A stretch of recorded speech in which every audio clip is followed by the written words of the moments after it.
É um prazer estar em sua companhia neste canal para o estudo da Palavra de Deus. Estamos aqui com o propósito de revelar segredos. Estamos aqui para desvendar os segredos e os ritos do santuário, para compreender o plano da salvação. A Bíblia fala de 3 santuários: o terrestre, o humano e o celestial. Deus anseia por habitar conosco. Ele nos ama e deseja nos preparar e nos qualificar para morarmos em sua presença. A história do santuário terrestre se confunde com a história do povo de Deus. O santuário terrestre passou por 4 etapas. Vamos conhecê-las? A primeira fase, o tabernáculo de Moisés. Esse tabernáculo foi utilizado por 487 anos, entre os anos 1445 a 958 a.C. Por mais de 4 séculos, aquela maravilhosa estrutura móvel suportou os 40 anos de peregrinação no deserto e outros 447 anos na terra de Canaã, até ser substituída pelo Templo de Salomão em Jerusalém. Estamos agora falando da segunda fase do santuário terrestre, que ocorreu entre os anos 958 a 586 a.C. Por 372 anos, o Templo de Salomão foi uma das 7 maravilhas do mundo antigo. Foi o centro da adoração na Cidade Santa. O local para a construção havia sido escolhido pelo próprio Deus, o Monte Moriá, o mesmo local que Abraão foi provado por Deus ao pedir que sacrificasse Isaque naquele monte, naquele local. Esta referência encontra-se em 2 Crônicas, capítulo 3, versículo 1. Vamos ler nesse momento? Então, Salomão começou a construir o templo do Senhor em Jerusalém, no Monte Moriá, onde o Senhor havia aparecido a seu pai Davi, na eira de Araúna, o Jebuseu, local providenciado por Davi.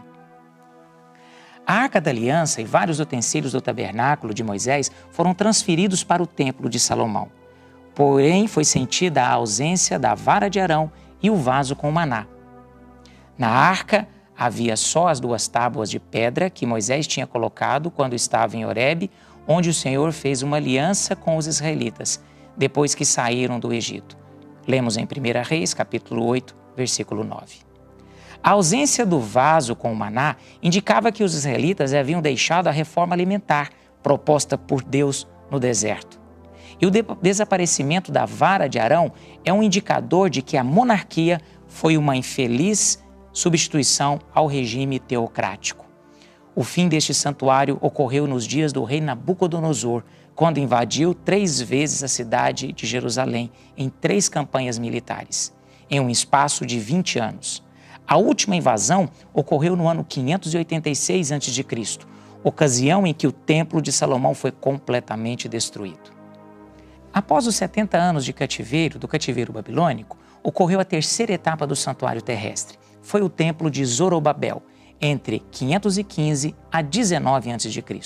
Sua duração foi a mais longa dos santuários terrestres, com cerca de 496 anos. Zorobabel era o líder civil de Israel e foi impedido repetidas vezes em seus esforços de reconstruir o templo. A dantesca obra de reconstrução do templo e da cidade em Jerusalém seria levada a efeito não através da força ou da violência humana, mas por intermédio do Espírito Santo. Este edifício foi reformado e ampliado nos dias de Herodes, iniciando a 4ª e última fase do santuário terrestre, o Templo de Herodes. Os anos 19 a.C. a 70 depois de Cristo marcaram 89 anos de existência deste santuário. No ano 70 de nossa era, os romanos invadiram Jerusalém e destruíram o templo, o orgulho de Israel.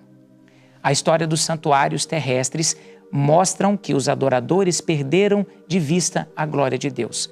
Valorizaram mais os edifícios do que a presença de Deus, que santificava e dava sentido aos santuários.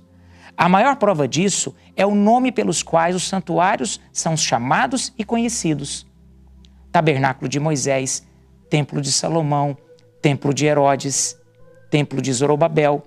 Todos eles não eram templos de Deus? Foram erigidos para adoração a Deus ou aos homens? Deveriam ser chamados pelo nome de Deus ou pelo nome dos homens? Deus não quer habitar em templos feitos por mãos humanas, mas em seu coração, em sua vida, em nossa vida.